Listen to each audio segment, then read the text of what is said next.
Hello students, मैं अंकिता आपकी English educator स्वागत करती हूँ आपका मैग्नेट ब्रेन्स हिंदी पर, जहां आपको मिलता है high quality education with so many top courses. CBSE, UP, MP, Bihar, Delhi, Rajasthan board, class 6 से लेकर क्लास 12 तक के सभी स्टूडेंट्स के लिए ये सभी कोर्सेज अवेलेबल हैं और वो भी एकदम फ्री ऑफ कॉस्ट स्टूडेंट्स, यानी आपको इसके लिए कुछ भी पे नहीं करना है। इसके अलावा अगर आपको ई बुक्स या ई नोट्स चाहिए तो उनके लिंक्स आपको मिल जाएंगे डिस्क्रिप्शन बॉक्स में। ये जो ई नोट्स हैं वो ऑर्गेनाइज्ड फॉर्मेट में और प्रैक्टिस सेट्स के साथ अवेलेबल है स्टूडेंट्स, तो ज़रूर से ज़रूर ये जो लिंक्स आपको दिए गए हैं डिस्क्रिप्शन बॉक्स में उन पे क्लिक कीजिए ताकि इनसे रिलेटेड सारी जानकारी आपको आसानी से मिल जाए।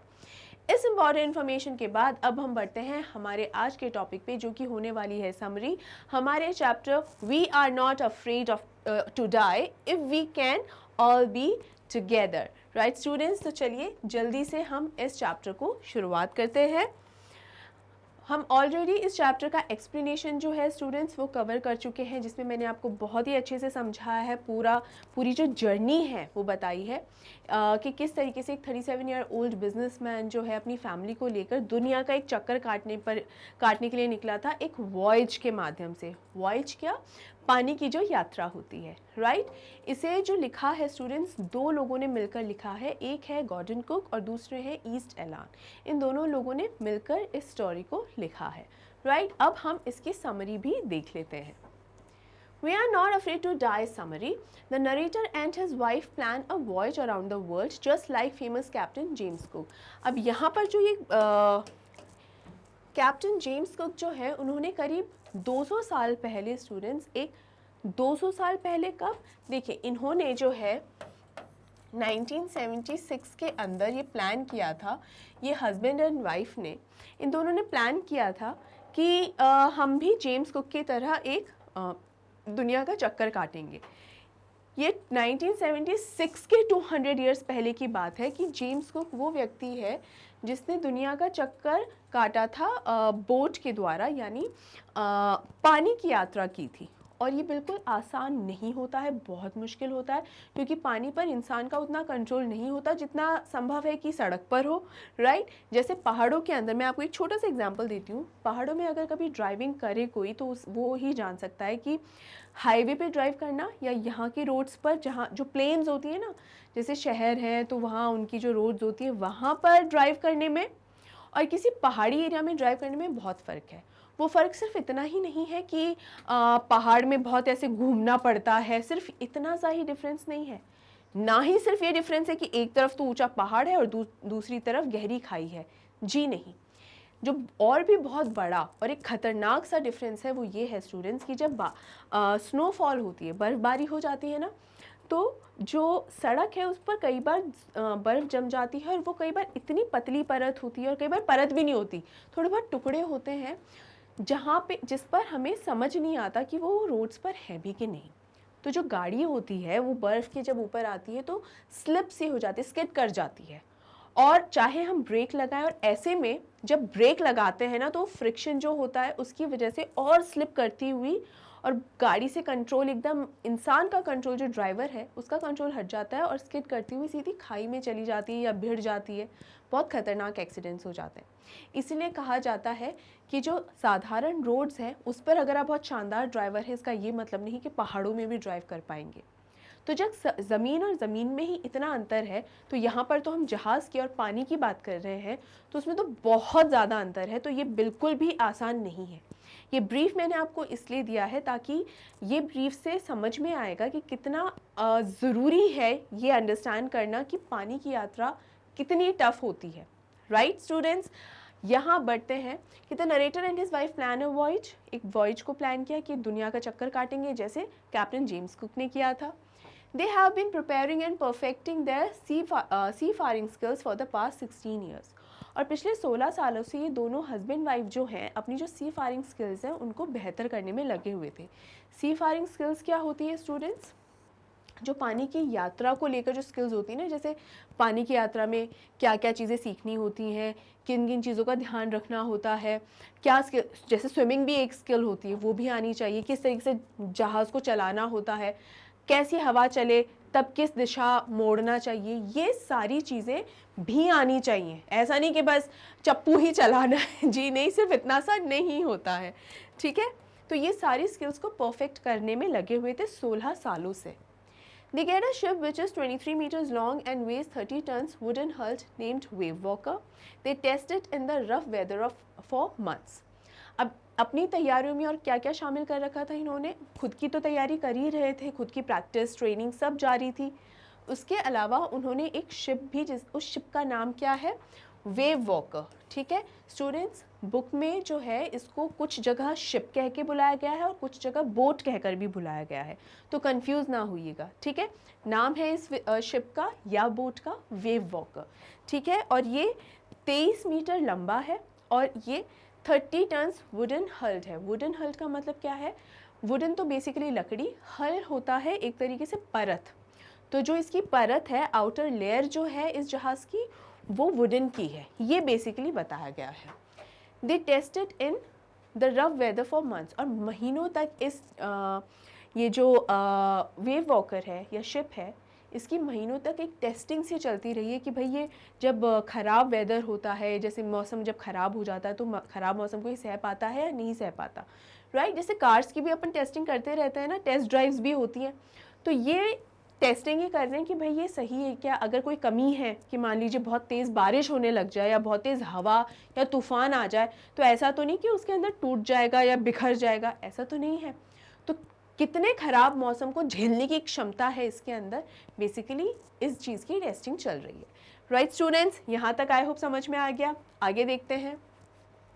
इन जुलाई 1976 they all start their journey from Plymouth England, यानी ये वो जगह है जहाँ पर इन्होंने अपनी जर्नी की शुरुआत की, और कौन सा ईयर है, जुलाई 1976 के अंदर। ये कुछ डिटेल्स हैं जिन्हें याद रखिएगा स्टूडेंट्स, क्लास 12th की बात हो रही है, तो अपने आंसर्स में कुछ छोटी छोटी डिटेल्स हैं उनको ज़रूर मेंशन कीजिए ताकि आपके आंसर फ्रेमिंग जो है वो बेहतर हो सके।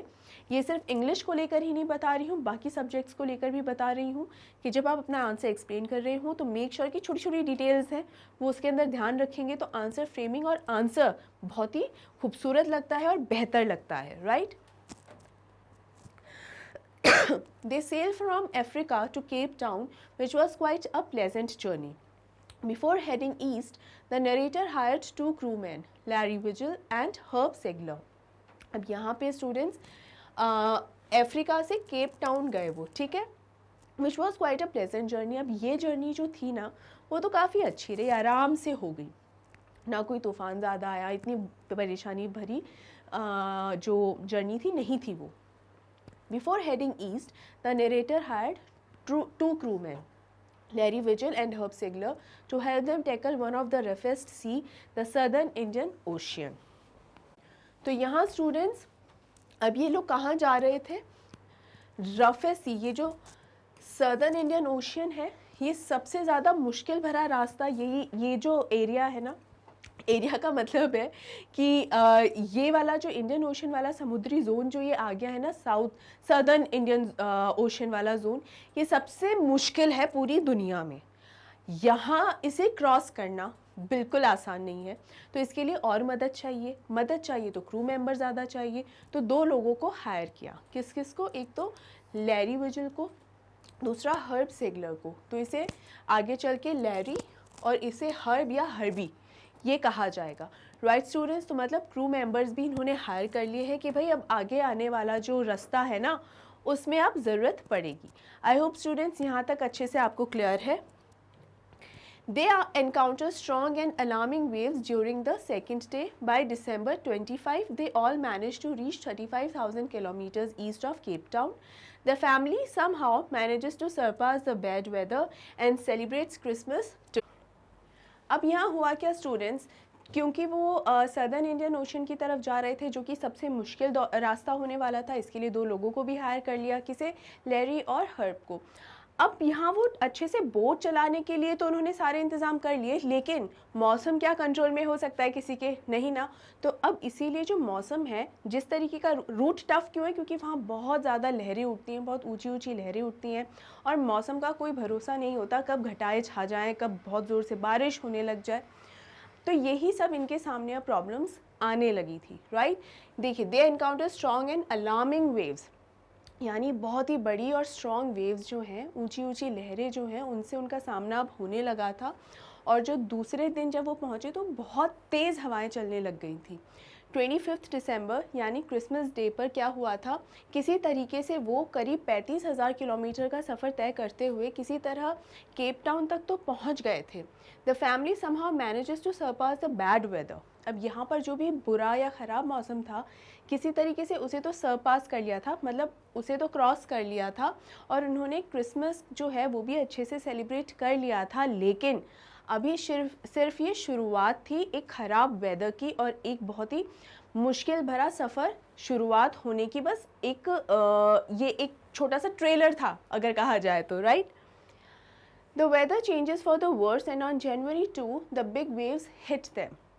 अब हुआ क्या, धीरे धीरे मौसम ख़राब तो हो ही रहा था और इन्हें भी समझ में आ रहा था कि अब मुसीबतें तो आने वाली हैं, लेकिन किस तरीके की मुसीबतें आएंगी उसका इनको कोई अंदाज़ा नहीं था।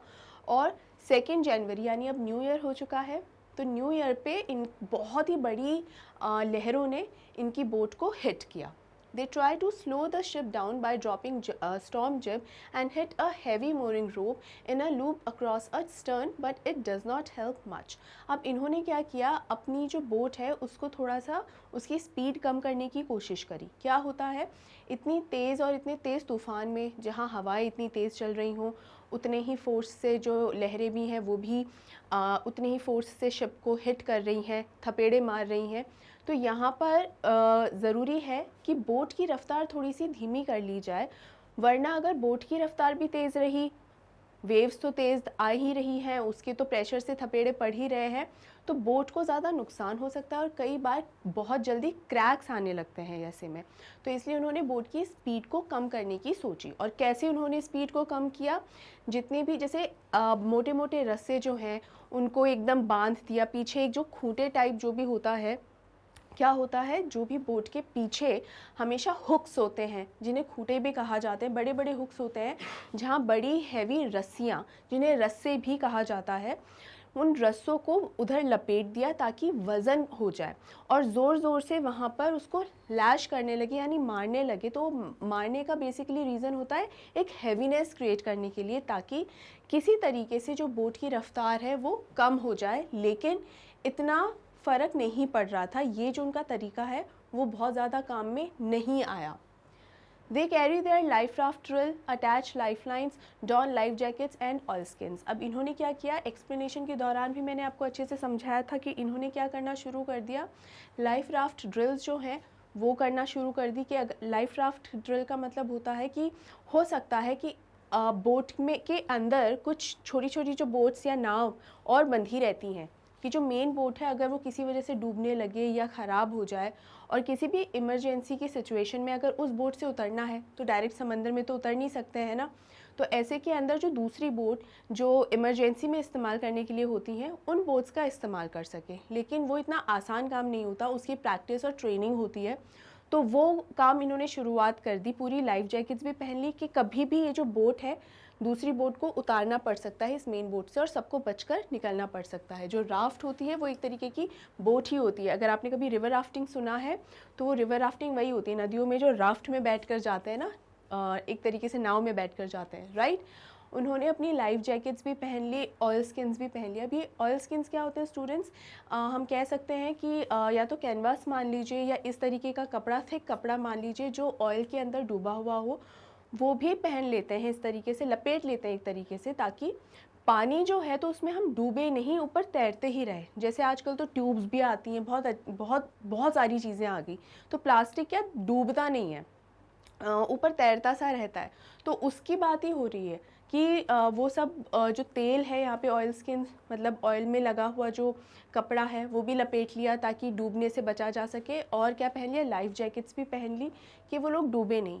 यानी पूरी उनकी ये तैयारी अब शुरू हो गई कि मौसम इस तरीके से ख़राब हो गया है और अब रिस्क शुरू हो चुकी है, तो कभी भी कुछ भी हो सकता है, तैयार रहना सही रहेगा। Later in the evening, a vertical and huge wave strikes the ship and the narrator is thrown off from the ship.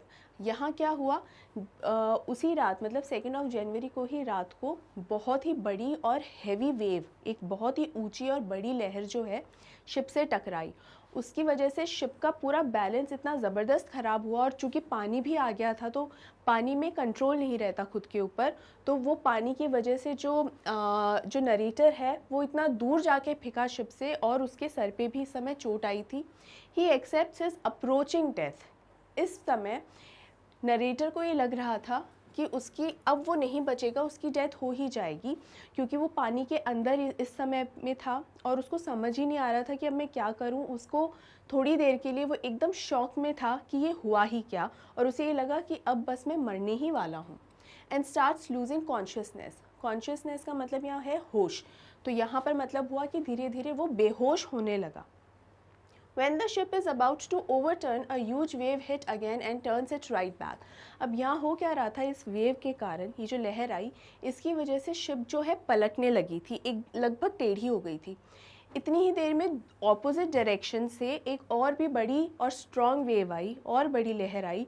वो जैसे ही शिप से टकराई तो शिप वापस सीधी हो गई। कहीं ना कहीं ये लकी ही रहे, अदरवाइज़ वो पलट जाती बोट, और एक बार बोट पलट जाती है तो फिर उसको सीधा नहीं किया जा सकता। छोटी मोटी बोट या राफ्ट हो तब तो फिर भी ठीक है, लेकिन इतने बड़े शिप को तो नहीं ही, 23 मीटर लॉन्ग शिप को तो आप वापस पलट कर सीधा तो नहीं ही कर सकते हैं। He suffers injuries in ribs and mouth. He grabs the guardrail and sails into the ship's main boom. यहाँ पर क्या हुआ कि किसी तरह वो जैसे ही होश में आने लगा, किसी तरीके से उसने अपने आप को संभाला, नरेटर ने, और जो रेल होती है, जो रेलिंग जो होती है एक तरीके से जैसे बाउंड्री सी जिसको कहते हैं, तो शिप की जो रेलिंग है उसको किसी तरह पकड़ के शिप के मेन हिस्से में वो आ गया। लेकिन उसको चोट लग चुकी थी, वो इंजर्ड हो चुका था, उसकी जो रिब्स हैं वहाँ पे और उसके मुंह पे भी लग गई थी। इनफैक्ट चैप्टर में बताया गया है कि उसके दांत भी टूट गए थे, तो बहुत ज़्यादा घायल और ज़ख्मी इस वक्त वो था। Right students? Next is he instructs his wife Mary to guard the wheel as he realizes that the ship has water in the lower parts.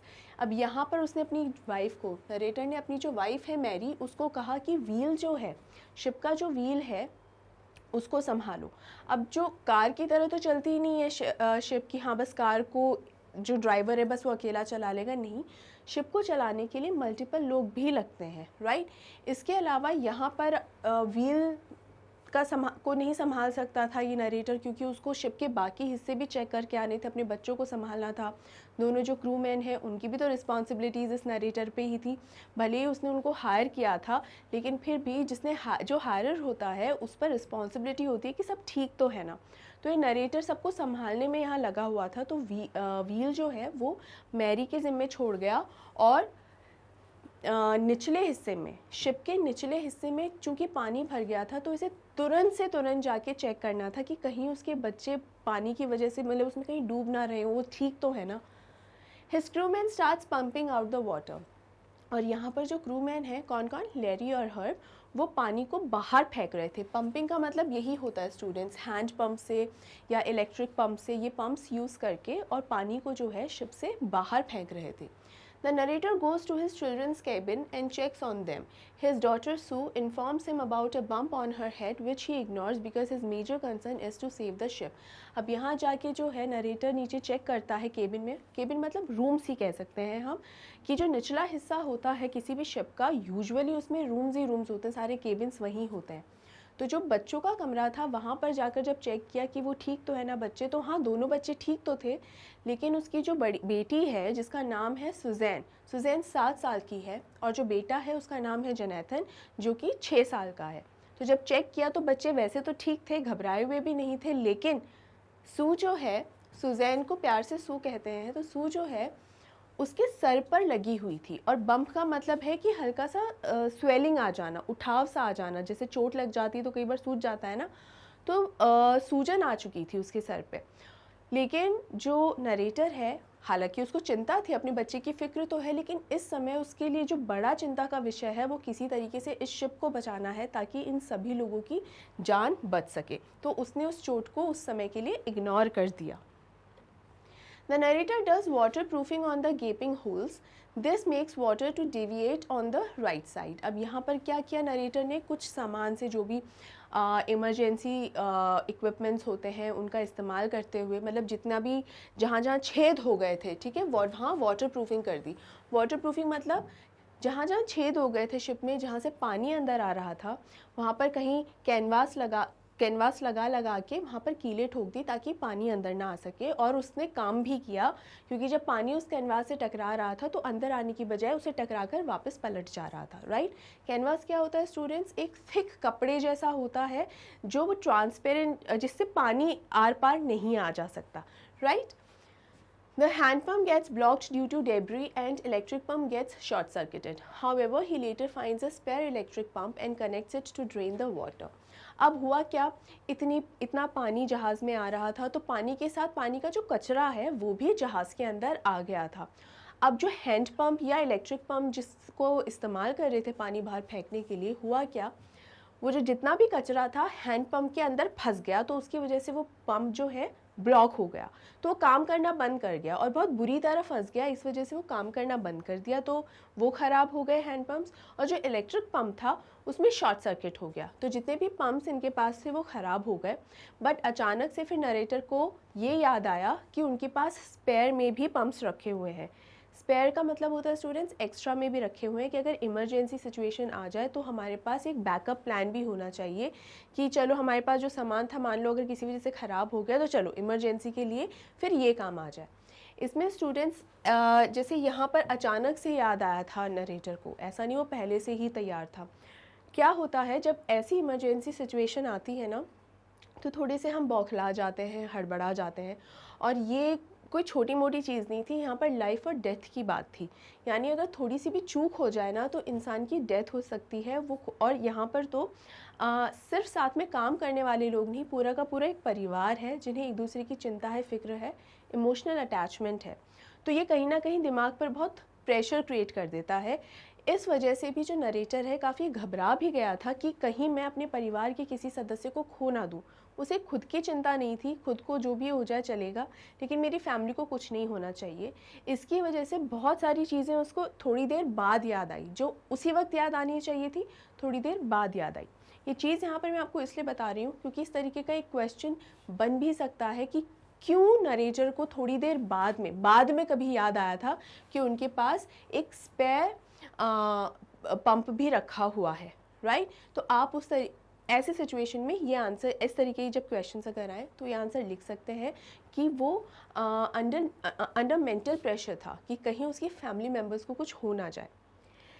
लेकिन वो इस मेंटल प्रेशर से बाहर कैसे आया, जब उसने देखा कि उसकी फैमिली मेम्बर्स चिंता नहीं कर रहे, इनफैक्ट वो भी एक स्ट्रेंथ बनकर उसके साथ हैं, वो भी उसे सपोर्ट कर रहे हैं। तो यहाँ पर जो फैमिली मेम्बर्स हैं वो इसके लिए टेंशन का विषय ना बन के और इसकी स्ट्रेंथ बन गए नरेटर की, राइट। इसी वजह से नरेटर जो है टेंशन से बाहर निकलकर लॉजिकली सोचने लगा, राइट। और इसी वजह से वो आगे क्या हुआ तो हम जानेंगे, लेकिन इसी वजह से वो चीज़ों के सॉल्यूशंस निकाल पाया था, राइट। आगे बढ़ते हैं।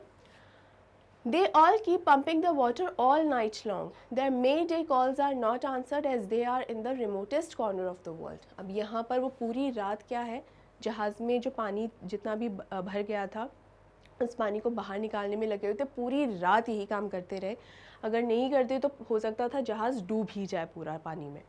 इसके बाद उनके जो मे डे कॉल्स थे ना, उनका भी कोई जवाब नहीं दे रहा था, क्योंकि वो दुनिया के सबसे दूर वाले कोने में थे, एक ऐसे कोने में थे जहाँ कोई भी आसपास नहीं, कोई भी इर्द गिर्द नहीं, दूर दूर तक कोई नहीं जिसके साथ संपर्क हो सके, राइट। अब स्टूडेंट्स मे डे कॉल्स मैंने डिटेल के अंदर बताया है आपको एक्सप्लेनेशन के दौरान। अगर वो वीडियो नहीं देखा है तो ज़रूर से ज़रूर देखिएगा ताकि आपको और अच्छे से समझ में आ जाए। बाकी मे डे कॉल्स का मतलब होता है जो इमरजेंसी कॉल्स होते हैं।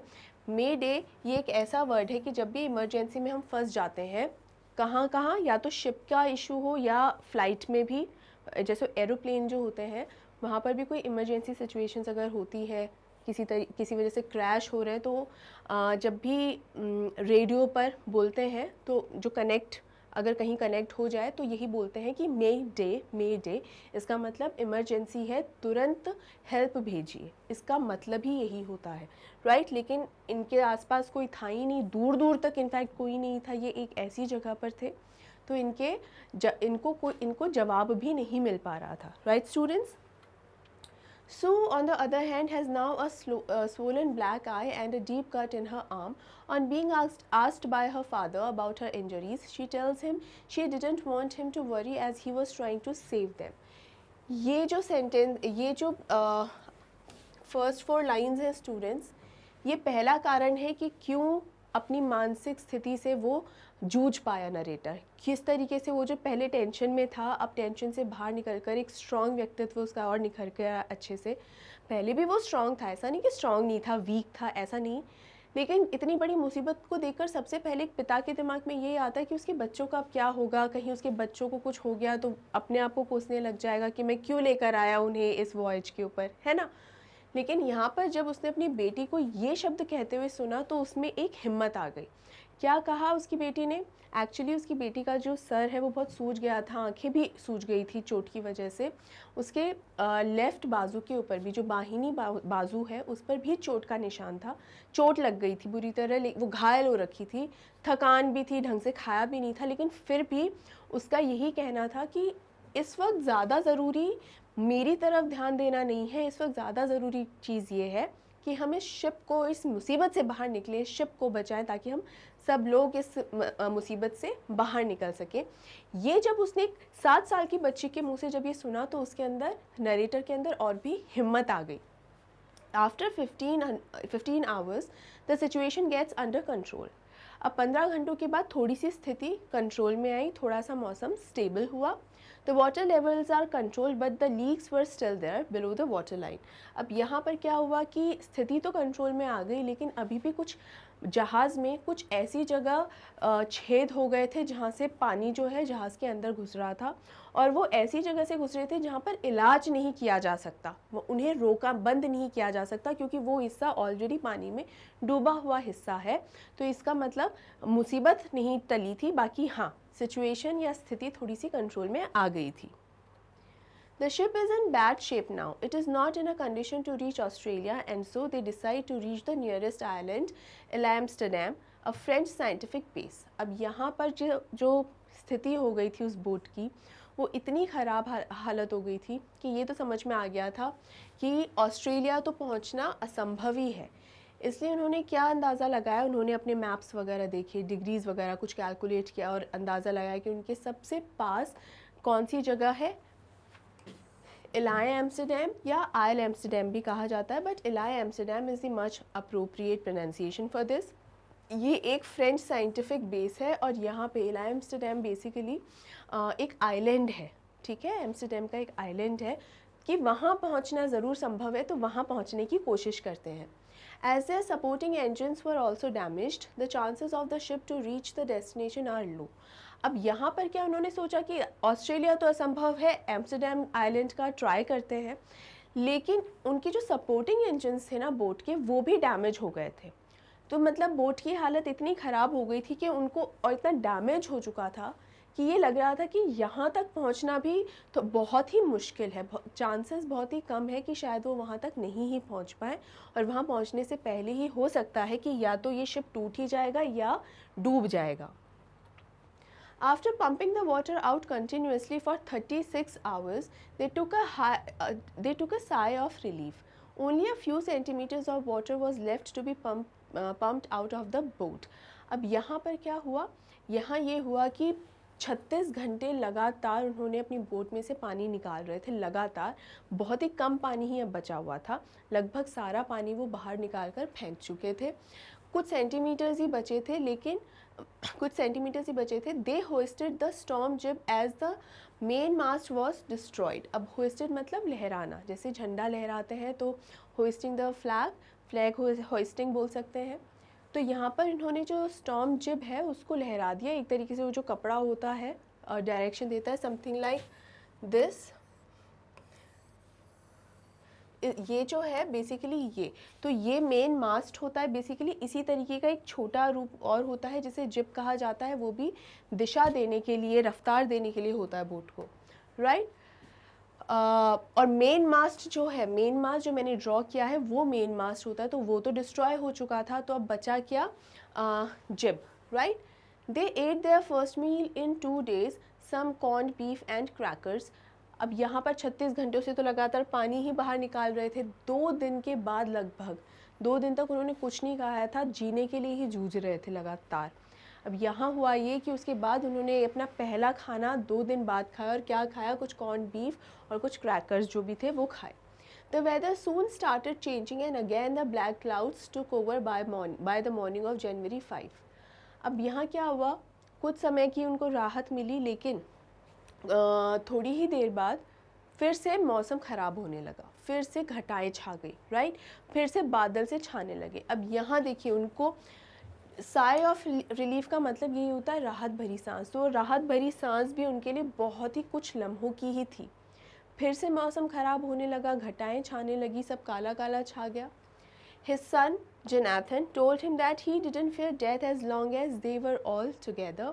This filled him with determination to fight the sea. अब यहाँ हुआ क्या, जो जोनाथन है बेटा, जिसको प्यार से जॉन कहा जाता है, तो यहाँ पर जॉन ने क्या कहा कि मुझे डरने से डर नहीं लग रहा है पापा, क्योंकि एक्चुअली डैडी कहकर बुलाते हैं यहाँ पर अपने जो नरेटर है उसे डैडी कहकर बुलाते हैं बच्चे। तो कहते पिता ने पूछा कि तुम ठीक है, घबरा तो नहीं रहे ना, सब सही हो जाएगा। तो जोनाथन ने बड़ी प्यार से कहा कि घबराना क्यों है पापा या डैडी, घबराना क्यों है डैडी, डरने की तो कोई बात ही नहीं है अगर हम सब साथ में हैं। तो ये जो टाइटल भी है इस चैप्टर का, that we are not afraid to die if we can all be together, ये बेसिकली जो टाइटल है ना, ये डायलॉग जोनाथन का ही बोला गया है, राइट। तो जोनाथन ने यही कहा कि हमें डरने की ज़रूरत ही नहीं है अगर हम सब साथ हैं। तो इतनी बड़ी बात जो है इसने कही, जोनाथन ने अपने पिता को कही। तो पिता में, इस नरेटर में ये बात सुन के, पहले तो अपनी बेटी की बात कही थी कि ज़्यादा ज़रूरी आपको इस शिप को बचाना है, तो पहले तो बेटी की बात ने उसको जोश से भर दिया। और अब जब बेटे ने ये बात कही, जो कि और भी छोटा है, उसने जब ये कहा तो इसके अंदर और भी एक दृढ़ निश्चितता आ गई कि अब तो मैं इस समुंदर से लड़ूंगा, अब तो चाहे जो भी परिस्थिति आए मैं हार नहीं मानूंगा। रिजल्ट क्या होगा वो देखा जाएगा, लेकिन मैं अपनी कोशिश पूरी की पूरी करूंगा इससे बचने की। The struggle continued and the narrator tried his best to protect the weakened starboard side. The same evening, the narrator and his wife sat together holding hands, thinking that their end was near. अब यहाँ पर जो boat का हिस्सा है, जैसे starboard side जो है, जो बोट की राइट साइड होती है, वो अंदर की तरफ धंस गई थी, जिसकी वजह से पानी और ज़्यादा आ रहा था और वहाँ होल भी हो गया था। वो जो धसी हुई साइड है उसको ठीक करने की कोशिश की नरेटर ने, काफ़ी मशक्क़त की ताकि थोड़ा तो पानी अंदर आने से बचा सके। वो बहुत कोशिश कर ली, हालांकि पानी फिर भी अंदर आ ही रहा था, लेकिन काफ़ी कम हो गया था। ये सब करने के बाद जो नरेटर है अपनी वाइफ मैरी के साथ उसका हाथ पकड़कर पूरी रात बैठे रहे कि भाई कम से कम हम आखिर, अगर ये आखिरी लम्हे हैं हमारे, तो कम से कम हम साथ में हैं। और उनको ये लग रहा था कि अब उनका जो अंत है वो भी पास आ गया है। His children continuously supported him, which gave him moral support to keep going. It is very important students, very very important कि किस तरीके से वो उस सी से, उस प्रॉब्लम से, उस मुसीबत से उसका सामना कर पाया।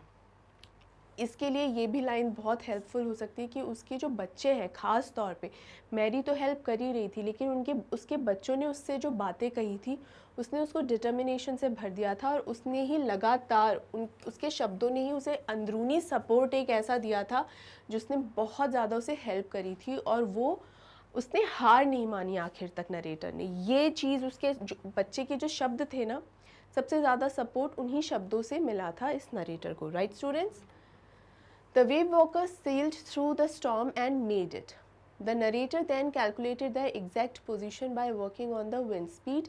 While he was brainstorming, Sue gave him a card that she had made expressing her love and gratitude towards the family. अब यहाँ क्या हुआ, फिर से जो मौसम ख़राब हुआ था, किसी तरह वेव वॉकर ने उस मौसम को क्रॉस कर लिया। अब सिचुएशन थोड़ी सी वापस से स्टेबल सिचुएशन आई, फिर से नॉर्मल था सब।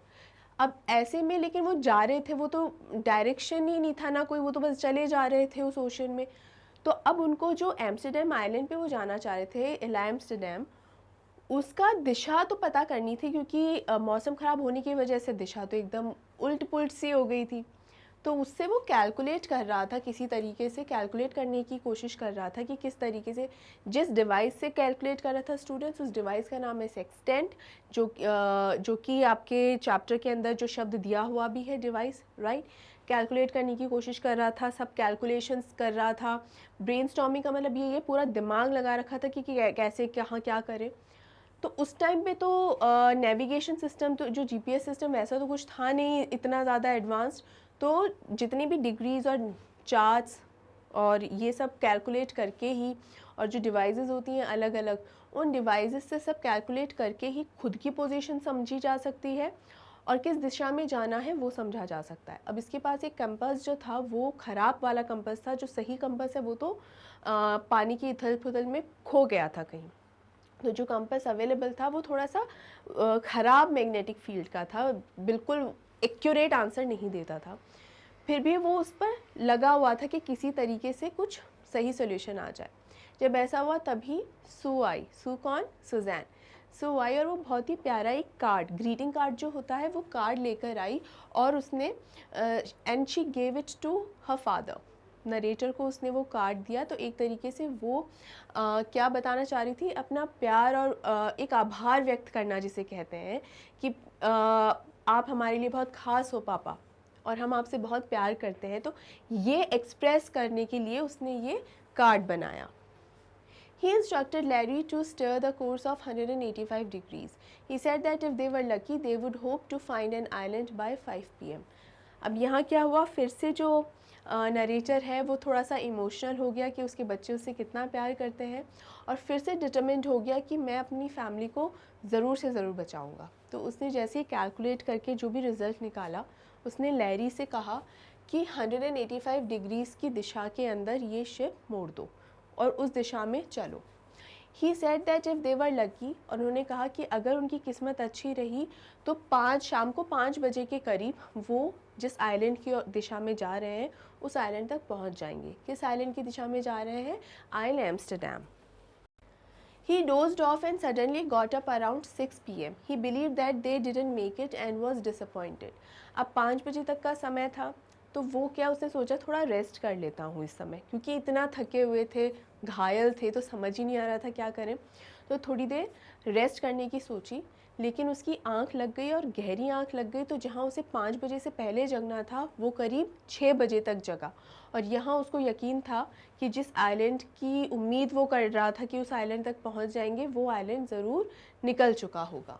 ही believe that they didn't make it and was disappointed, और बहुत ही हताश हो गया ये सोच के।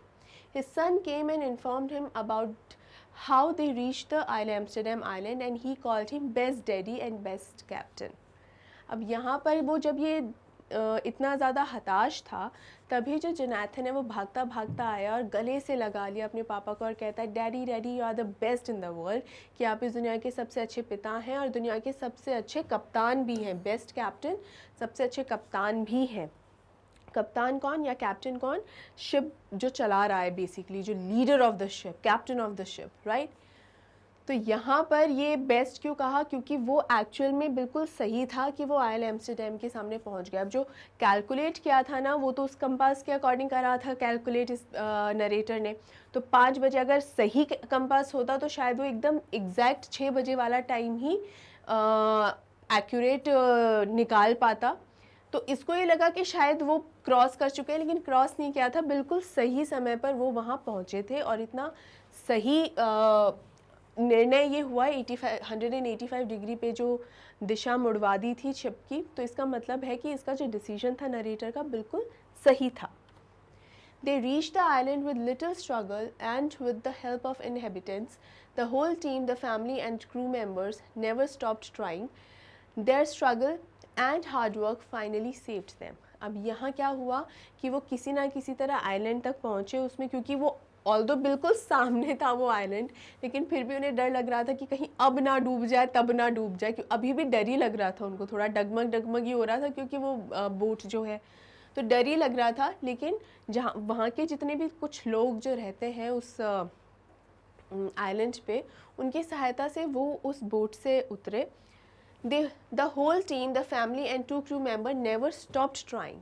जितने भी लोग, 6 लोग थे उस शिप पे, इन 6 के 6 लोगों ने लगातार कोशिश करते रहे खुद को बचाने की, सब लोगों को, एक दूसरे को बचाने की। मतलब इन सब 6 लोगों ने एक टीम की तरह काम किया। सब बचने बचाने में लगे रहे, किसी ने ये नहीं सोचा कि तुम मर रहे हो तो मरते रहो, मैं अपने आप को बचा लूँ, ऐसा किसी ने भी नहीं सोचा। आखिर तक कोशिश करते रहे और लास्ट में इनकी जो कोशिश है वो रंग लाई, ये सब लोग बच गए और बोट भी किसी तरीके से सर्वाइव कर गई। Their struggle and hard work finally saved them. उनकी जो ये मेहनत थी, जितना भी उन्होंने जितनी भी कोशिशें करी थी पिछले कुछ दिनों में, वो सारी मेहनत, वो सारी कोशिशें, उनका जो पॉजिटिव एटीट्यूड था, भले ही थके हुए हैं, इंजर्ड हैं, घायल हैं, फिर भी पॉजिटिव रहे, फिर भी उनका ये था, एक ऑप्टिमिज्म था उनके अंदर, एक ऑप्टिमिस्टिक रहे। ऑप्टिमिस्टिक का मतलब सकारात्मक होना, तो उनमें वो सकारात्मकता रही आखिर तक और उसी वजह से वो लोग बच पाए। राइट स्टूडेंट्स, क्या ये समझ में आया? तो इसी के साथ हमारा ये चैप्टर की जो समरी है वो यहाँ ख़त्म होती है। होपफुली आपको पूरी समरी अच्छे से समझ में आ गई होगी। अगर कहीं डाउट रह गया है तो आप मुझे कमेंट सेक्शन में ज़रूर पूछ सकते हैं, मैं ज़रूर से ज़रूर आपको आंसर करूँगी, लेकिन इसका एक्सप्लेनेशन पार्ट देखना बिल्कुल मत भूलिएगा स्टूडेंट्स। कैसी लगी ये समरी ये भी मुझे ज़रूर बताइएगा कमेंट करके, और साथ ही साथ इस वीडियो को लाइक करें, ज़्यादा से ज़्यादा शेयर करें, एंड मेक श्योर कि अगर अभी तक आपने चैनल को सब्सक्राइब नहीं किया है तो मैग्नेट ब्रेन्स हिंदी को सब्सक्राइब ज़रूर से ज़रूर करें, क्योंकि यहाँ आपको मिलता है high quality education with all these top courses.